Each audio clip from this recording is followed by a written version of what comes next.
for something completely different, because there were reports in some of the newspapers this morning that Rachel Reeves, the Chancellor, is thinking about having another go at reforming the planning system.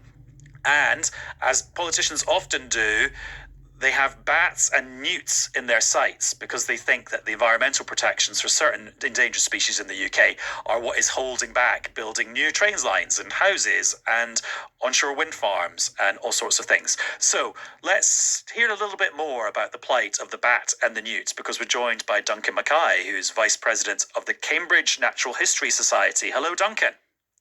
Hello there, Adam. Hi. Right, give me the big sell for bats and newts, or bats or newts. You can pick one of them or two of them or both. Well, I should say first of all that I have been a businessman all my working career, and I've had some pretty bruising encounters with the planning system in the past.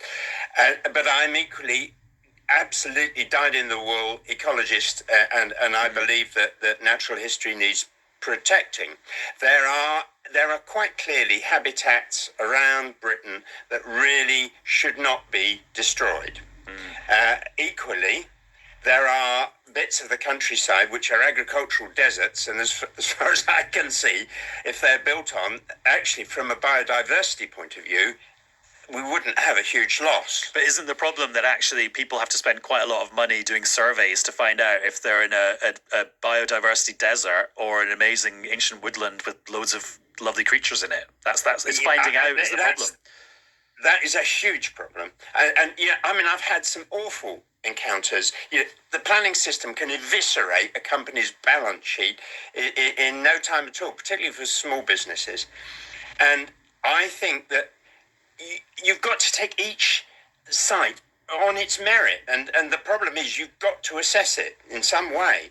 I mean, they're, at the moment they're trying to put a blanket thing that if it's a brownfield site, well, you can just build on it. But actually, some of the old brownfield sites, some of the old railway sidings and things like that have suddenly, because they're disused, have become biodiversity hotspots, really wonderful parts of the environment.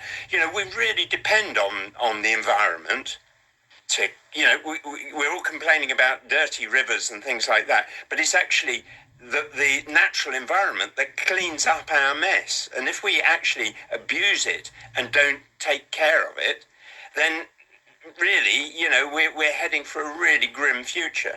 And let's step away a bit from the policy debate and actually just talk about the wildlife for a second. I mean, we always talk about bats, they're in the firing line. The politicians always seem to have something against newts. Tell me your favourite bit of flora or fauna that's at risk, and explain to me why it's such a beautiful thing that we should preserve. Well, the thing is, I wouldn't just isolate one species. I think what you've got to preserve are habitats and ecosystems, because all these different organisms within the environment have very intricate relationships with one another. And if you actually destroy the environment, you destroy those relationships. And it's those relationships which really clean up our mess. But it's interesting, though, because the law around this isn't based on the systems and the relationships. There is actually a list of species. So the law doesn't take a sort of holistic approach to it. The law just says you can't kill any of this brand of newt. Well, the problem is the law wants something simple, then it's either black or it's white. And in so many of these cases, it's just not black or white. There are very subtle shades of grey, and that somehow the system needs to take that into account. But certainly, I think we need to preserve an awful lot more than we are at the moment. I think that, that there's just not enough. I've just come back from France. France has a completely different approach. All the little farms have these lovely little fields, which are presumably horribly inefficient, but biodiversity-wise, they're absolutely brilliant. And biodiversity is what we need, and we're just losing it in this country. Okay, Duncan, thank you very much for your observations today. Now, Duncan mentioned his little trip to France. We have not spun the wheel for Adam's ambassadors and ended up